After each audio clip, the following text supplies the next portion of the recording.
اعوذ باللہ من الشیطان الرجیم بسم اللہ الرحمن الرحیم رب اشرح لی صدری ویسر لی امری واحلل عقدۃ من لسانی یفقہوا قولی۔ اے اللہ تعالیٰ تو میرا سینہ کھول دے، میرے لیے میرا کام آسان کر دے، میری زبان کی گرہ کھول دے تاکہ لوگ میری بات سمجھ پائیں۔ اللہم صلی علی محمد وعلی آل محمد۔ آج پہلے دعا سن لیجیے۔ ایک قرض کی ادائیگی کے لیے، کسی کے اوپر قرضہ ہو اور ادا نہیں کر ملا ہو تو یہ اس آیت کو کثرت سے پڑھیں۔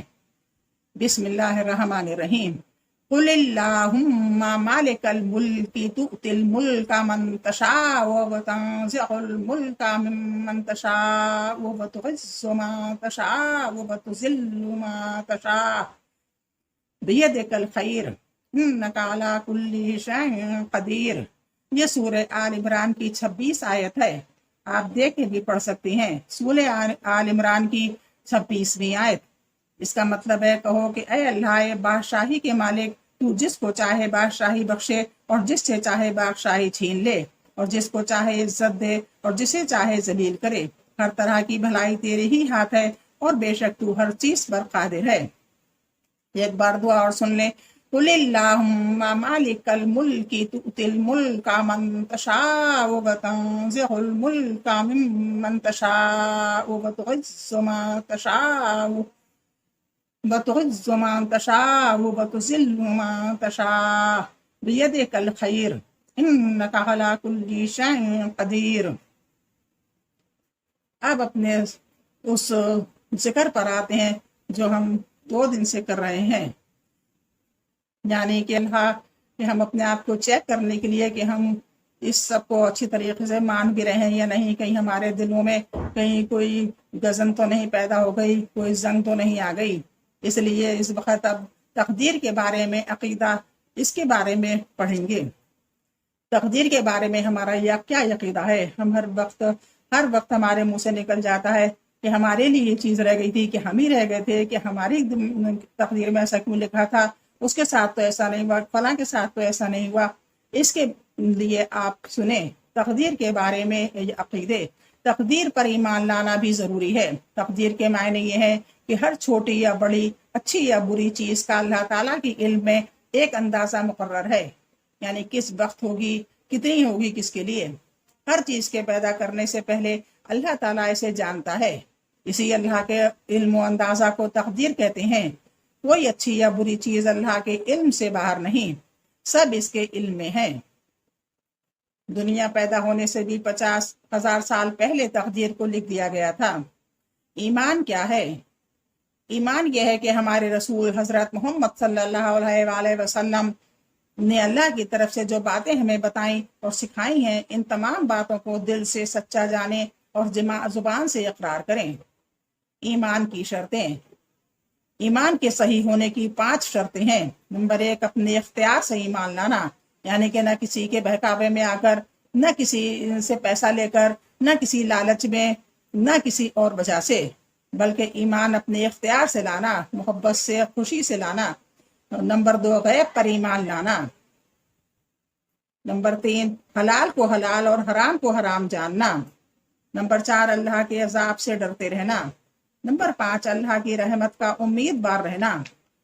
امید نہیں توڑنا چاہیے، امید ہمیشہ برقرار رکھنی چاہیے، کیونکہ ہمارے پاس اس کے علاوہ کوئی چارہ بھی نہیں ہے۔ اگر ہم اللہ سے امید نہیں رکھیں گے تو ہمارے تو بس کی یا کسی اور کے بس کی بات نہیں ہے۔ جو ہمیں نہیں مل رہا ہے وہ ہمیں مل جائے، جو ہمیں مل گیا ہے وہ اسے کوئی چھین لے۔ اس لیے اس کو سمجھ لیجئے کہ آپ کو اللہ کی رحمت پہ پکا یقین ہونا چاہیے اور اللہ کی رحمت کو امیدوار بنے رہنا چاہیے۔ ایمان کے باقی رہنے کی 3 شرطیں ہیں۔ نمبر 1، خوش رہنا ایمان لانے سے، یعنی ہم ایمان لے آئے ہیں، اس کی وجہ سے ہمیں خوشی ہے۔ یہ نہ ہو کہ ہم فلاں تو مذہب ایسا ہے، اس میں تو یہ اچھائی ہے، اس میں تو وہ اچھائی ہے، ایسا نہ کہیں، اس سے ہم کفر میں داخل ہو جاتے ہیں۔ خوش رہنا ایمان لانے سے۔ نمبر 2، ڈرتے رہنا ایمان جانے سے، ہمیں یہ ڈر رہنا چاہیے کہیں ایسا ہم کوئی کام نہ کر لیں جس سے ہمارے ایمان کو خطرہ ہو۔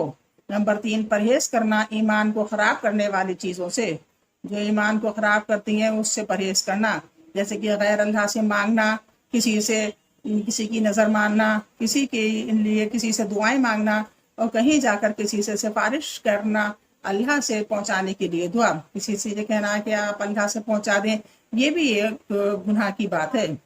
جنت کے بارے میں عقیدے۔ جنت ایک روحانی، نورانی اور لطیف جسموں کا خوبصورت عالم ہے، نہایت خوب و پاکیزہ، جہاں آرام و راحت کے تمام اسباب مہیا اور جسم و جان کی ساری لذتیں حاصل ہوں گی، جیسے باغات، محلات، نہریں، حوریں، یہ ایمان والوں کے لیے بنائی گئی ہیں۔ دوزخ کے بارے میں عقیدے۔ دوزخ ایک عالم ہے اندھیرا، جس میں دکھ، درد اور رنج غم کے سبھی سامان مہیا اور جسم و جان کے لیے ہر قسم کا عذاب موجود ہوگا۔ اللہ تعالیٰ نے اس کو کافروں اور گنہگار لوگوں کے لیے پیدا کیا ہے۔ کافر اس میں ہمیشہ رہیں گے، لیکن گنہگار مسلمان اپنے گناہوں کے موافق عذاب پا کر آخرکار جنت میں بھیج دیے جائیں گے۔ قبر کے سوالات۔ قبر میں ہر مردے سے 3 سوال کیے جائیں گے۔ مر ربو کا، تیرا رب کون ہے؟ ما دینو کو، تیرا دین کیا ہے؟ ما تقولو فی ھذا الرجل، یعنی اس شخص حضرت محمد صلی اللہ علیہ وآلہ وسلم کے بارے میں تم کیا کہتے ہو؟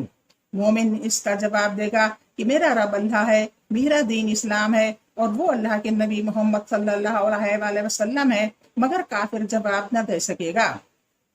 ثواب و عذاب قبر۔ قبر میں نیکوں کے لیے ثواب اور بروں کے لیے عذاب کا ہونا حق ہے، اور جو ثواب قبر یا عذاب قبر کو نہ مانے وہ گمراہ ہے۔ حضرات صحابہ کے بارے میں عقیدہ، یعنی صحابہ کے بارے میں کیا عقیدے ہیں ہمارے۔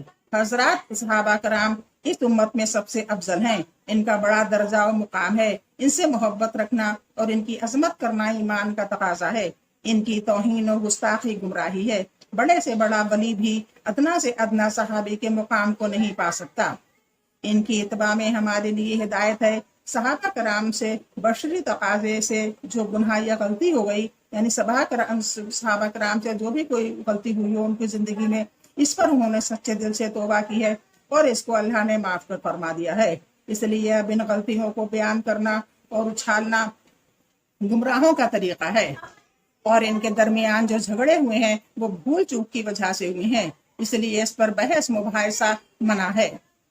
حضرات صحابہ میں سب سے افضل خلفائے راشدین ہیں، یعنی حضرت ابوبکر رضی اللہ صدیق، حضرت عمر بن الخطاب، حضرت عثمان بن عفان، حضرت علی بن ابی طالب۔ ان کے بعد دیگر صحابہ کا مقام ہے۔ پھر خلفائے راشدین میں سب سے افضل صحابی حضرت ابوبکر ہیں، پھر حضرت عمر، پھر حضرت عثمان، پھر حضرت علی ہیں۔ اولیاء اللہ کے بارے میں عقیدے۔ اولیاء اللہ ان لوگوں کو کہا جاتا ہے جو اللہ تعالیٰ سے بے پناہ محبت اور رسول اللہ سے سچا عشق رکھتے ہیں، اور اللہ اور رسول کی خوب اطاعت و فرما برداری کرتے ہیں اور گناہوں سے بچتے ہیں۔ اولیاء اللہ کے ہاتھوں پر کبھی کبھی اللہ کے حکم سے عجیب و غریب اور حیرت انگیز باتیں ظاہر ہوتی ہیں۔ ایسی باتوں کو کرامت کہا جاتا ہے۔ کرامت حق ہے اور اس کو جھٹلانے والا گمراہ ہے۔ جاہل لوگ جو یہ سمجھتے ہیں کہ ولی کو نماز، روزہ وغیرہ احکامات معاف ہو جاتے ہیں، یہ جھوٹ اور غلط بات ہے۔ کوئی کیسا بھی اللہ کا پیارا ہو جائے، مگر جب تک ہوش و حواس باقی ہیں وہ شریعت کا پابند ہے۔ جو لوگ دین و شریعت کے پابند نہیں ہوتے وہ ہرگز اللہ کے ولی نہیں ہو سکتے۔ اگر بے دین لوگوں کے ہاتھ سے عجیب و غریب کرشمے ظاہر ہونے لگیں، ظاہر ہوں تو اس کو کرامت نہیں بلکہ استدراج، یعنی اللہ کی طرف سے ڈھیل کہا جاتا ہے۔ اسلام کی بنیاد 5 چیزوں پر ہے: اللہ کو ایک ماننا اور محمد صلی اللہ علیہ وآلہ وسلم کو اللہ کا رسول ماننا۔ نمبر 2 نماز پڑھنا۔ نمبر 3 زکوٰۃ دینا۔ نمبر 4 رمضان کے روزے رکھنا۔ نمبر 5 حج کرنا۔ اللہ حافظ۔ انشاءاللہ کل پھر ملاقات ہوگی۔ ان سب کو کے بارے میں جس کے عقیدے کے بارے میں بتایا گیا ہے، سوچئے کہ آپ ان سب کو اچھے طریقے سے فالو کر رہے ہیں۔ اللہ